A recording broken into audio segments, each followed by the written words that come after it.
All right, so we're going to prove the correctness of merge sort, but first we just want to talk a little bit about the running time. And for the most part, when you're looking at the running time of a function, you just want to add up what's the running time of each of the lines of code.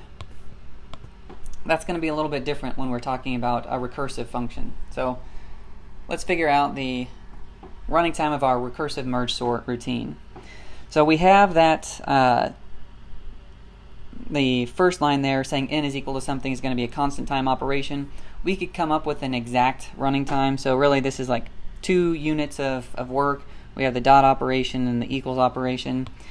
We haven't talked about asymptotic complexity, but just to make our lives easier, I'm assuming that you've at least heard of big O. So we're just going to say that this first line of code is a constant amount of work. Big O of 1 is another way to say a constant amount of work.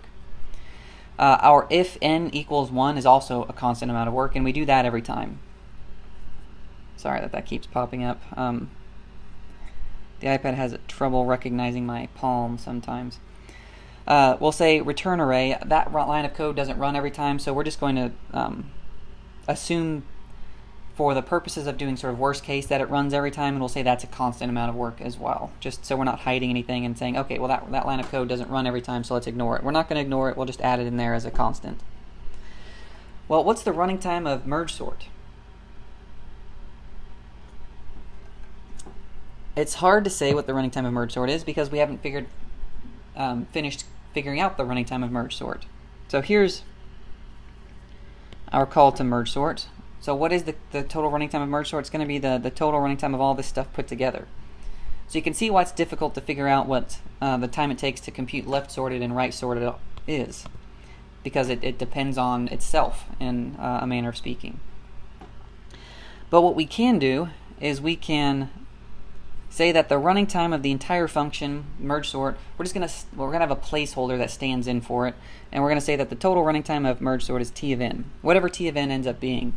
So far, for example, we've got the total running time is equal to a constant amount of work for n is equal to something, plus a constant amount of work for if n is equal to something, plus another constant amount of work.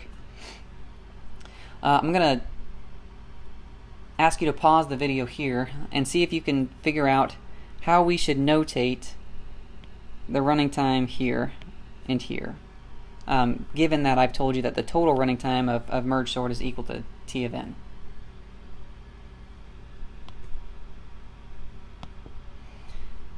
Okay, well, when we call merge sort up here, the assumption is we're calling merge sort with an array of n elements. That's why we have n right there. Well, how many elements do we have here?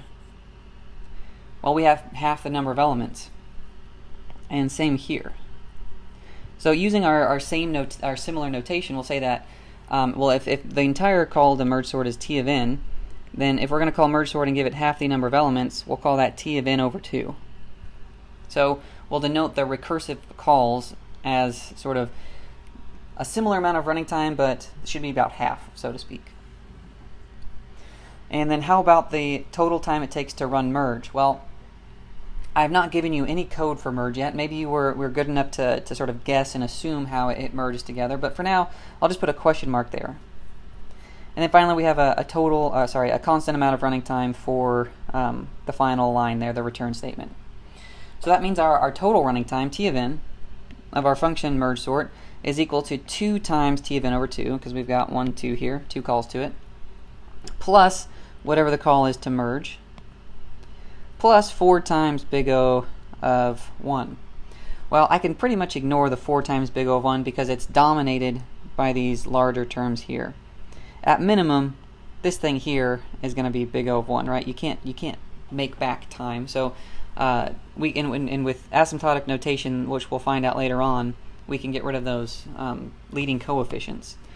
So all of that to say that we know that t of n is equal to 2 times t of n over 2 plus big O of something, whatever merge is.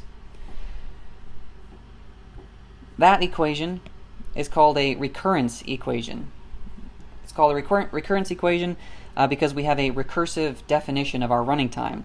So what is the running time of t of n? Well, it depends on the running time of t of n over 2. Recurrence equations are how you denote the running time of a function if the total running time of a function if it's a recursive style function.